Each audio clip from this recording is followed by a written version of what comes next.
Good evening. This is Maestro Cretella with a Dawn of War 2 Retribution Elite modcast. Today, we have a 3v3 on Calderis Refinery. Our first player is Vapor, playing as Sindri, Trollface, Chaos Sorcerer. In fact, we have a trio of sorcerers. This is a spell-casting commander with damage spells as well as control and manipulation. Our next sorcerer is the Great Cornholio with his Cookie Monster Legion. And then finally, we have Protagonist, Roll Tide with no icon. Alright, on the other team, first of all, we've got Oddnerd playing as the Lord General. This is the only hero who is a squad. He has a bunch of war gears that can be used to buff his troops. And yeah, that's pretty much what I got. He also does decent in melee and ranged. Next up, we've got Killer Jebus 7 playing as the Eldar Warlock. Wow, the Warlock is short even compared to orcs. And he is a combination spellcasting and melee hero. And he can be very, very good at either one, but he can kind of branch out in either direction depending on what war gears you get. And then finally, we have Crewfinity as the big, tanky orc warboss, stomping around as a pure tanky melee hero with lots of disruption and raw aggressive tankiness.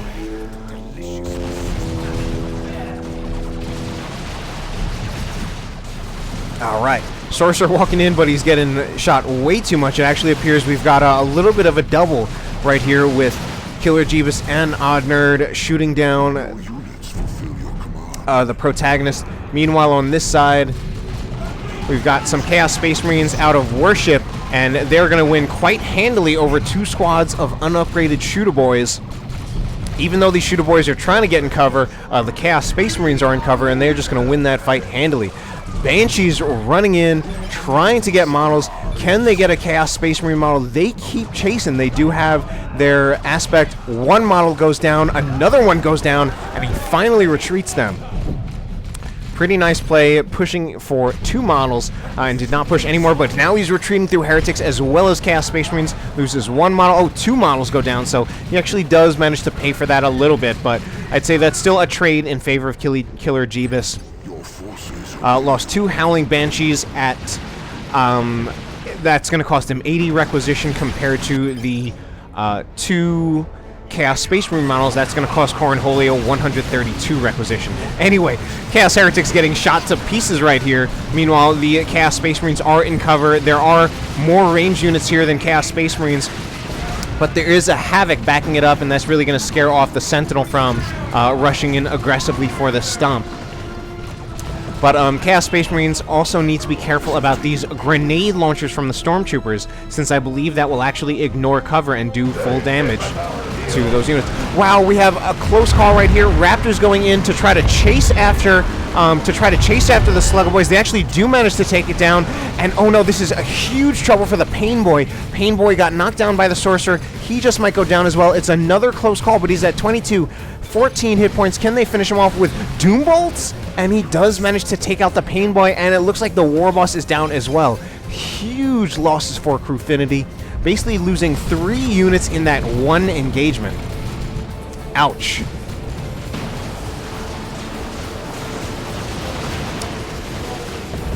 Alright, wow, look at how much damage those grenades did from the Heretics on the Stormtroopers.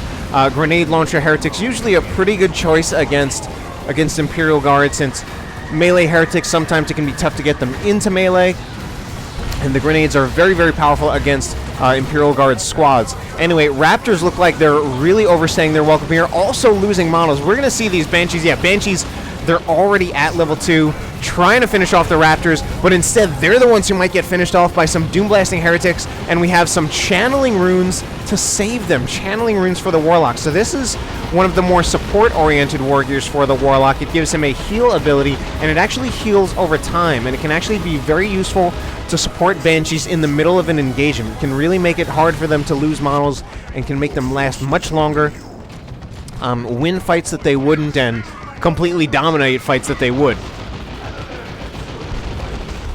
Anyway, we see a Havoc set up, and Crewfinity is trying to split his Shooter Boys so that not all of his squads, not both of them, get suppressed, but there's still not enough to stop the heretics. If anything, we should have seen an aiming what's that to stop those heretics. He did have the big shooters. I don't know if he had the red. No, he had the red. Anyway, looks like Sluggos managed to get around the Havoc. They get around the firing arc, but then there are some heretics protecting, and that's part of how you use heretics. You need to use heretics as a bit of a defensive screen, and one of the things about heretics is that they are actually not that they can't be used aggressively, but they are a very defensive melee unit, and they really do have a lot of defensive applications. I feel so more so than a lot of other melee squads. Certainly more so than something like Assault Marines, which are a very aggressive melee unit. Banshees do have a lot of defensive applications, but I would say Banshees are still more aggressive than Heretics. And Heretics can be used aggressively. But part of it is that Doom Blast. Doom Blast is very, very useful as a defensive ability to save your units as well as control your opponent's units. Anyway, Sorcerer goes down to the Banshees. Here's another Channeling Runes heal, and the Raptors and the Heretics are actually ignoring the Banshees because of those Channeling Runes. They also get User Choppas from Crewfinity. They've lost a model, but they're doing incredibly well. Take out a Raptor model. Can they make it another one? They keep chasing, and Banshees are ridiculously good at chasing. Alright, they do get another Raptor model. So wow, these Banshees at level 3 right now, and nobody's... Alright, a few players are in tier 2, but we're still very, very early on into the game, and those Banshees are at level 3. But they've just been getting so many models, and so many high-value models. Lots of Chaos Space Marines and Raptors. By my count, they've eaten 4 Raptor models and 2 Chaos Space Marine models, and those are only the ones I've seen. Anyway, Slaughter is now active on these Chaos Space Marines, increasing their range damage by 20%, and they can switch to melee weapons. Curse of Tzeentch actually active on the Slugga Boys. That is the war gear from the Sorcerer. Great Cornholio got it. It's a little bit expensive, but it can be very, very dangerous against squads that have low health per model, especially most Imperial Guard squads, and as well as squads for probably Orcs too. Yeah, they can definitely work against Orcs. Makes a model explode on death. And one thing that's changed is that Raptors actually have new voices in the Elite mod. They sound slightly different.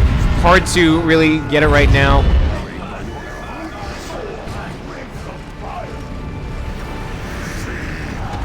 Alright, but we do see... This Blood Crusher has been doing pretty well for Frozen Vapor.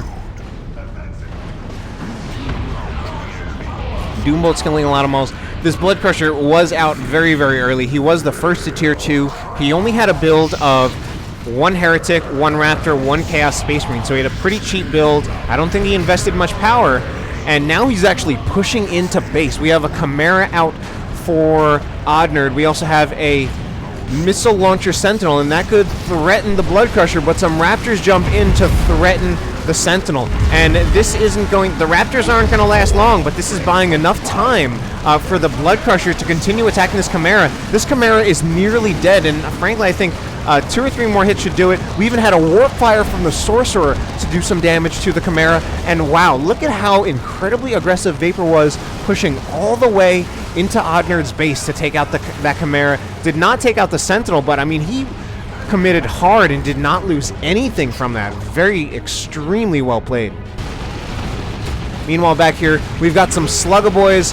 Slugga Boys looking very, very strong. They might take out the Heretics right here. They finish off the Heretics, then they need to get out of there themselves, but actually they might get finished off as well. Close call, and we have Slaughter on both Chaos Space Marines to ensure the kill on those Slugga Boys. So Slaughter is a new ability. It comes from upgrading to an Aspiring Champion, but not getting a mark. It is an active ability that increases the damage of Chaos Space Marines by 20%, and they also gain the ability to switch to melee weapons.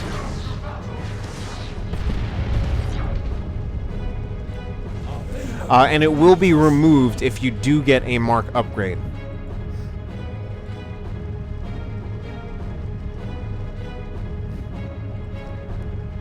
Alright, Havoc appears to be covering the victory point, or not, since that Warlock started capping, but he's... Oh, alright, now he's getting shot at. I don't know why. I think he didn't have sight before, that was it. Alright, Warp Fire on the Howling Banshees knocks them over, and now some Chains of Torment. Banshee's not doing a whole lot, but it should be easy... Yeah, it should be easy to shoot down those chains.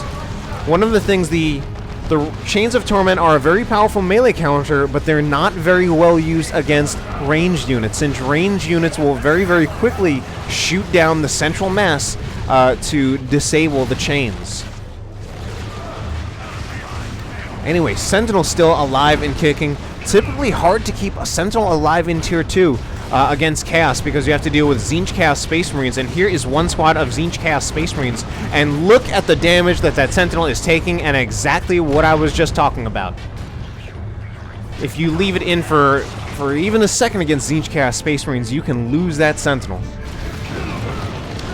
Anyway, some user choppas against Crewfinity. Crewfinity, or we have some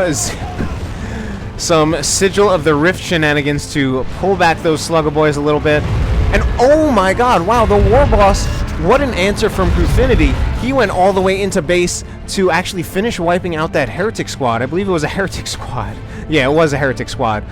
With the Warboss walking all the way right into base. It was right here.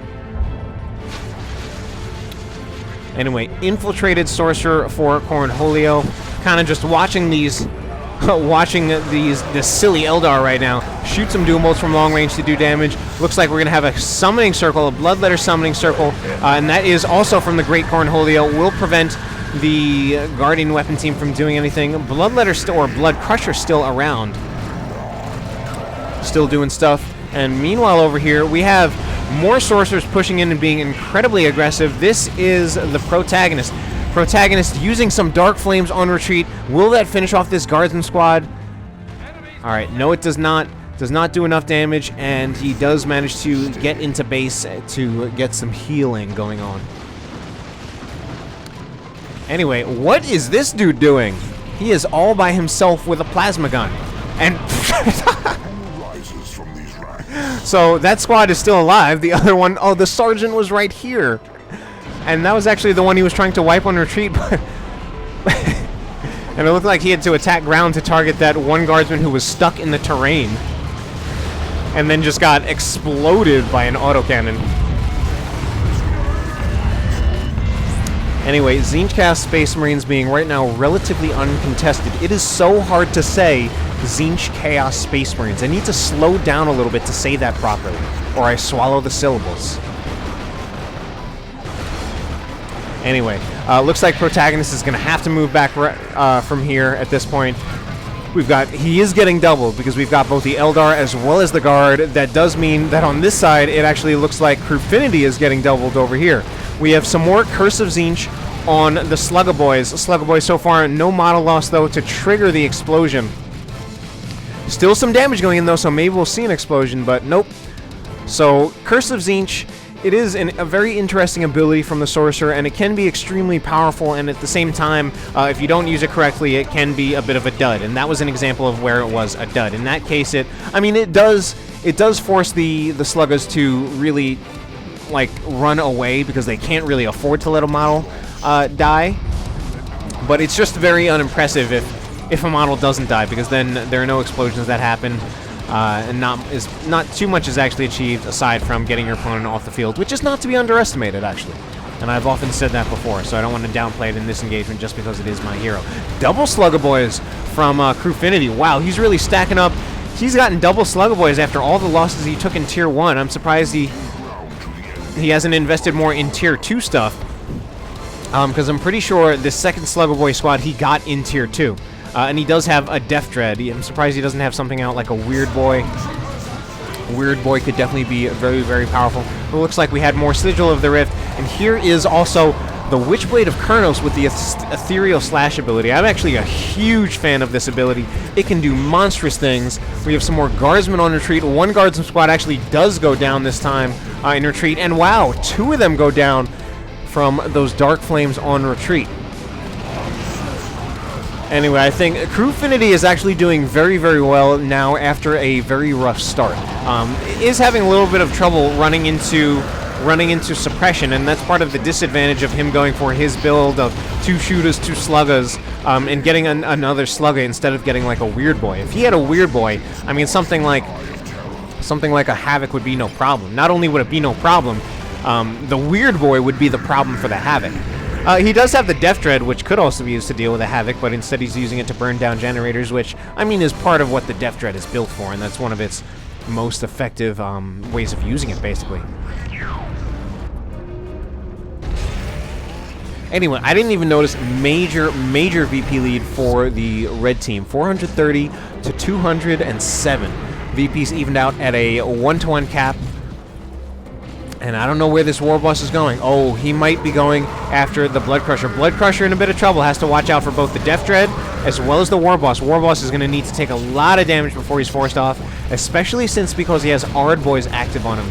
But Ardboys has worn off. Now, if anything, I'm actually wondering if he's going to go down. And in fact, he does. Warfire on retreat to ensure it.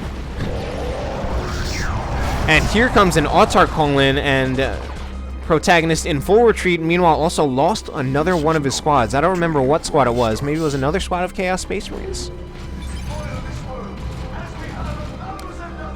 And one of the things I'm actually surprised to see is we only see one vehicle out on the field from the red team, and that's this Death Dread. And we really see very, very minimal AV from the entire blue team. The most AV we have is the Blood Crusher. So we've got Walker on Walker. Blood Crusher is going to need some... Well, it is getting repairs. I was going to say it could use some worship. It could actually use both. But there aren't enough heretics to go around. In fact, only one squad of heretics out on the field. This is not actually a good idea for the Raptors. Even though there are some Chains of Torment there, they do not want to jump into double sluggers. They don't even want to jump into single sluggers. And this is now pretty bad because here we do have some Curse of Tzeentch. And I don't know if he saw it. I feel like Crewfinity didn't see it. Loses the Death Dread. He just might lose one or both of the Slugger Boys right here after he was doing so well again. And there goes one of the Slugger Boys. Got exploded by the Curse of Tzeentch. Crewfinity not happy. And I think we're going to see this squad of heretics go down. 10 hit points, yeah, inevitably. No chance with both an Autarch as well as some Howling Banshees chasing. And level 4 Howling Banshees, not surprising. They were level 3 the last time I checked them, and that was really early on in the game. We're well into Tier 2, almost to Tier 3. If these Banshees are still here, they are definitely level 4. Blood Crusher now in a little bit of trouble. But here comes a Land Raider Phobos. Anyway, a lot of things are going on. Banshees are in a bit of trouble. They do have Curse of Tzeentch on them, but it's not really going to go down unless this Dark Flames has anything to say about it. Does actually kill 2 of the models, but still not enough to take out the squad because level 4 Howling Banshees are actually pretty tough. That Curse of Tzeentch ability really capitalizes or really punishes weak squads. Oh, the Warboss. Wait, the Blood Crusher is still alive. I thought it was going to go down right there.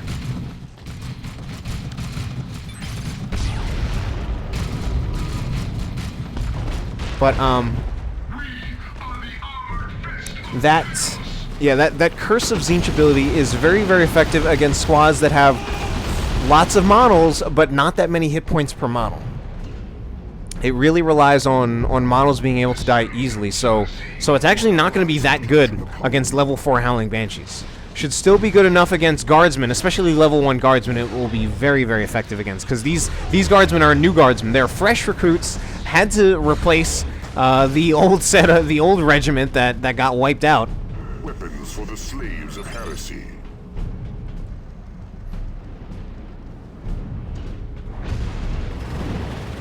Anyway, some Sigil of the Rift shenanigans to pull off the Lord General from the point.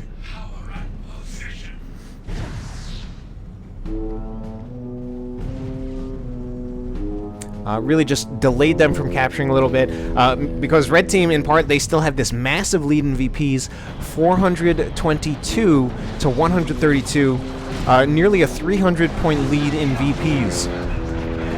Autocannon Havoc opening fire for Protagonist, doing long-range damage to the Dire Avengers. So Dire Avengers are getting some Channeling Runes healing, which is very, very nice, that they effectively don't lose anything from that. Didn't lose any models. Wow, great Unclean One already out on the field. A Vomit nearly saving those heretics. Extremely close call. It does, in fact, save those heretics. So very well played by Protagonist to save those heretics. Needs to be careful, though. He's got this big, tanky, great unclean one, but there are so many major sources of damage against it. We've got a Fusion Gun Autarch, Howling Banshees, which are not actually engaging, Seer Council with enormous power melee damage, and double Plasma Guardsmen. Even a Bright Lance as well. This Guardian weapon team is in a huge amount of trouble, or not the Guardian weapon team, the Great Unclean one, but it does get teleported out by, I think that was actually by Cornholio. Yeah, Cornholio does that a lot. I played with him once or twice where he does actually do that. He will use the Warp Global to teleport out his teammates' things, which is very, very nice of him. Alright, Land Raider Phobos, as well as a Shrine holding the middle. I believe if you would worship the Shrine, that would also increase its effectiveness. As it is, it's shooting out Doom Bolts. I don't use the Shrine enough.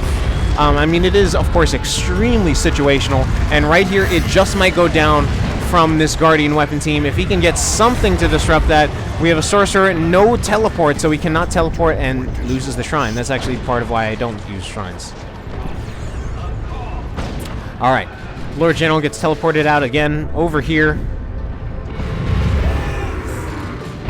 And this Blood Crusher is still alive in Tier 3. Hard to keep a Blood Crusher alive into Tier 3, but he's doing it.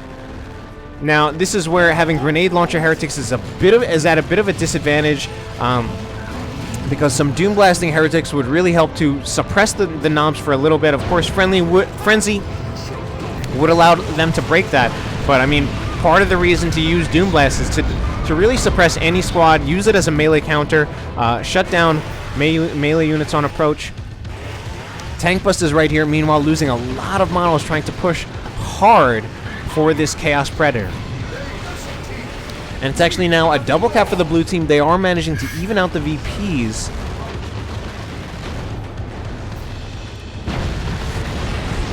We do have some infiltrated stormtroopers, but they got detected. It nearly went down, but here is a rocket run. Kills one squad of heretics just in that first volley, and it does not manage to finish anything else off. Rocket run, an extremely, extremely powerful nuke if you can hit it right. It's great because of how incredibly reliable it is. The most reliable nuke in the game by far, although it does not have the raw power of something like a Rox or an Eldritch.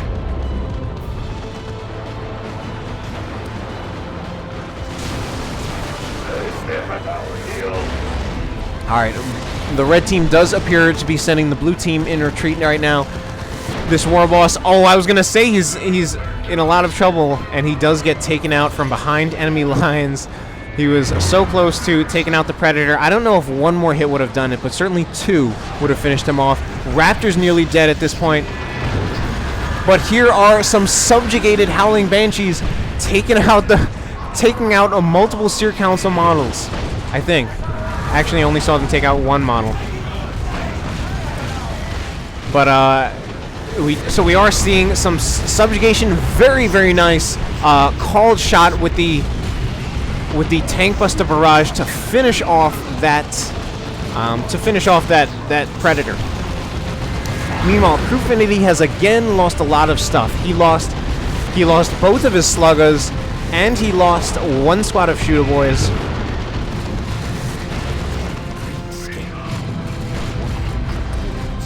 But we are into the late game against 3 Sorcerers. So we've got only one with the Tome of Subjugation, one with Icon of Tzeentch, and one with the Sigil of the Rift. So we see all 3 accessory war gears.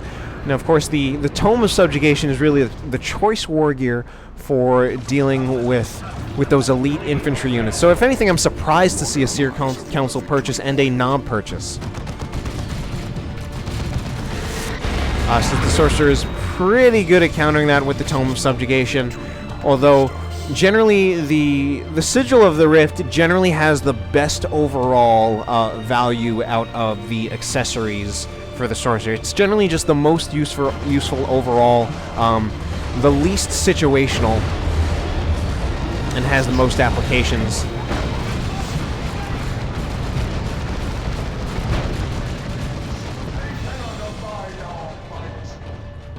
So Great Unclean One has been kept alive for the Protagonist. It is moving forward now, but again, still needs to be very, very careful about all these things that can do a lot of damage to it. Looks like was a Melt-A-Bomb thrown in? Yeah, alright, Melt-A-Bomb now thrown in. I think maybe some stuttering on that Melt-A-Bomb because it was infiltrating. Dire Avenger's very, very low in health. I think Void Weaver, or no, I'm getting my players mixed up. Killer Jebus wasn't quite paying attention to that. Again, we see the Great Unclean One in a lot of trouble. Going to need to be teleported out again and again by the Great Cornholio. So good awareness by Cornholio. Maybe we could see some better judgment by the Protagonist to not get that Great Unclean One in those situations in the first place.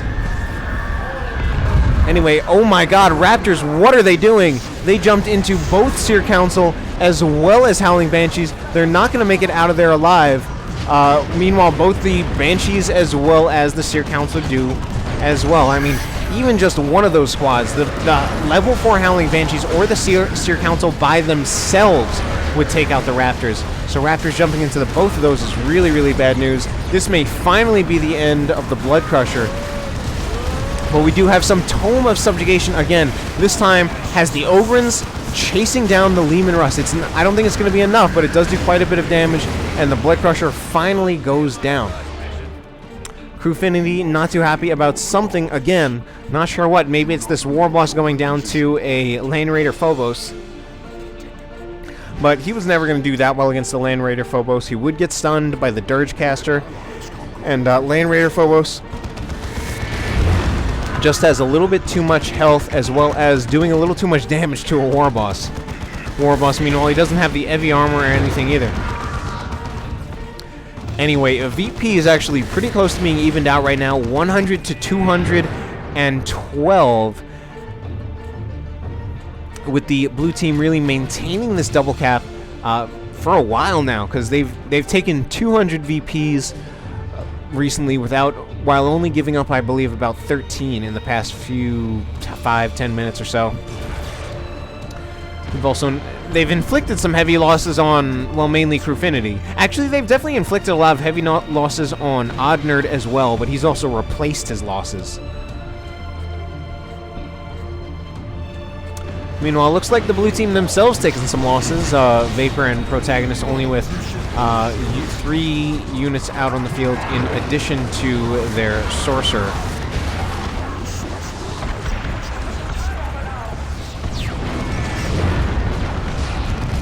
So we have a little bit of a flank from the Leman Russ, upgraded to the Executioner Cannon, giving it a rapid-firing plasma cannon, which does not do as much, which does not have as much range as its default cannon, so it does have a bit less range. However, it is very, very nice against blobbed up infantry, and it does not actually lose its AV capabilities, although I would say it's a bit worse in that role, just in the AV role, in part just because it doesn't have as much range.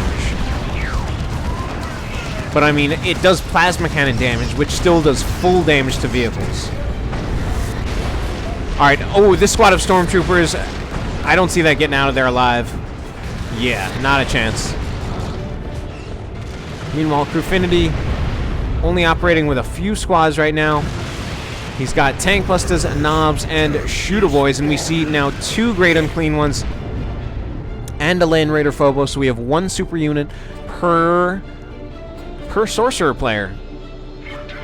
We do also have these Terminators, which have been upgraded to the autocannon. I'm getting confused between the Great Cornholio and the Great Unclean One.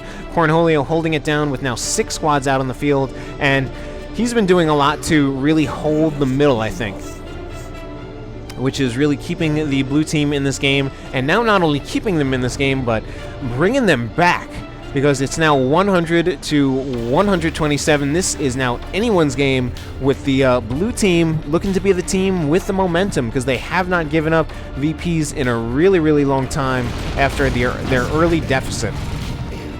Wow, autocannon shot took out a huge chunk of health from these Shooter Boys. Alright, we're going to need to see some kind of play from the red team at some point. Looks like the Leman Russ leading the charge, and I'd say Leman Russ with the Executioner gonna have an advantage over these over these autocannon Terminators, especially when backed up by repairs.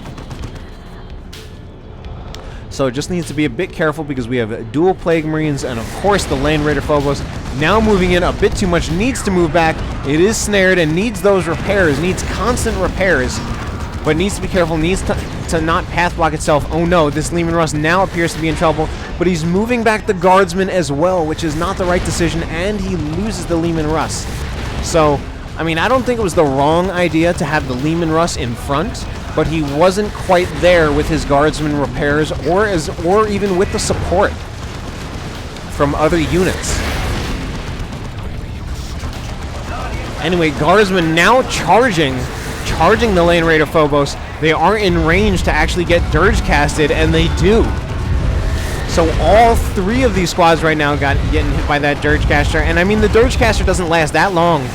But here is some Dark Flames as well as some Curse of Tzeentch. I don't think Oddnerd sees it. He's now in a huge amount of trouble. Explosions do go off and finish off one squad.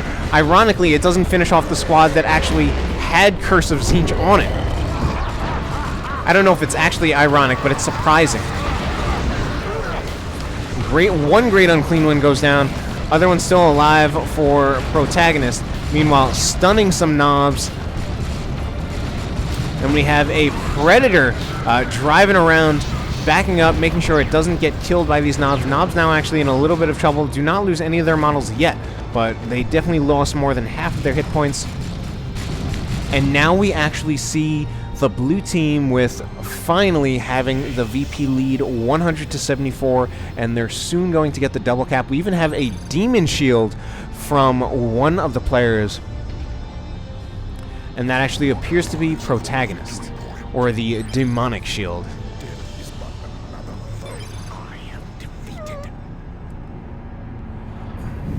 Oddnerd, meanwhile, working on a Baneblade, which, well, of course a Baneblade is powerful, but I think that's a lot of time. It's taken a lot of time to get a Baneblade and then bring it out on the field. They don't have much more time. If he actually gets the Baneblade out on the field, that's pretty much going to be, I think, part of their final push. And I wish the player final push was actually in this game right now so that I could have actually used that as a pun. Anyway, Ogrins seem to be running into a lot of damage, but they are level 4, so they have been kept alive for a while and must be doing a lot of damage, but they are now taking some losses, and Ogrin models are rather expensive to reinforce at 15 power per model. Meanwhile, over here, we have a late War Truck. What is this? I think he's trying to use them as truck busters to move in with the tank busters, but I don't think this is going to work, because now he's got double tank busters surrounded by a Great Unclean One, Terminators, and some Heretics. One squad already goes down. He's about to lose both of them. That was not a good play, to be honest. And wow, a rock's going down, so a lot of things happening. The Land Raider Phobos actually does go down, but overall I see that as a major, major loss for Crewfinity. I mean, I guess, well, I think a Land Raider Phobos actually does cost more than 2 squads of tank busters and a war truck, but still. Anyway, red team actually back out on the field, though. The Baneblade is out here, and they are actually managing to get a double cap, so maybe I'm wrong, and they're suddenly back in this game as well, but with not a whole lot of VPs to spare. And they take out a squad. They get a squad wipe, wiped a Blastmaster Noise Marine, which is actually a good thing because Blastmaster Noise Marines are usually very key to late game VP denial by just knocking squads off the points. Anyway, Plague Marines going for a back cap. These Ogrins need to turn around and get them off the point. They need to use their disruption ability, the Bonehead Charge, to knock these Ogrins off. Now, the knockback, I don't know if they still have the knockback. Yeah, that knockback wore off. If they had used that, waited until they used it to get in range with the Plague Marines, but as it is, they still just did so much damage that they actually managed to scare them off. Now they need to, they need to get on that point and capture it. We've got 2 Great Unclean Ones chasing after the Baneblade, and nothing to snare these Great Unclean Ones. I feel like but we see some disruption, some foul snare from the Great Unclean One to get the Ogrins off the point. And a Vomit really disrupting them, preventing them from capping. making it really, really hard. But here is a rocket run. Missed the first volley. Let's see, the second one does take something out, I think. Yeah, took out one squad for the great Cornholio. And, oh, these Ogrins are in a lot of trouble. Can they finish the point? No, they don't finish it, but the Guardsmen actually managed to take it over. Extremely, extremely close call, and the Ogrin just barely finishes it. Takes it over for the Guardsmen right after, and both squads go down for Oddnerd. 1-to-1 cap, 79-6. Crazy battle over this VP, but I don't know. Blue team still look like they're holding together. Sorcerer gets off the point, teleports a Great Unclean One back in. It teleports the Great Unclean One in, but it's going to go down. These Warp Spiders need to be careful, yeah, so that they won't get killed by the Great Unclean One Death Explosion. 1-to-1, but there's a Warboss right here, actually managing now to give a single cap for the red team. And it looks like the Baneblade potentially in trouble, but the Great Unclean One does not, well, it has no support, while the Baneblade does not have that many hit points left. 1-to-1 cap for the blue team, and they actually don't have their natural, so I think as soon as they get their natural, that should be the game in their favor. We have some new Terminators, this one for Frozen Vapor. These are some Death Guard Terminators, and the Baneblade goes down. And I think that's going to be it. Actually going to be probably the blue team taking this. What kind of miracle plays can the red team pull out of nothing to finish the game? But I don't think they're going to do it. 69-6. Double cap for the blue team, and they are about to take this game. So major comeback by the blue team, and chaos is magic. Hope you enjoyed the cast. Have a good night.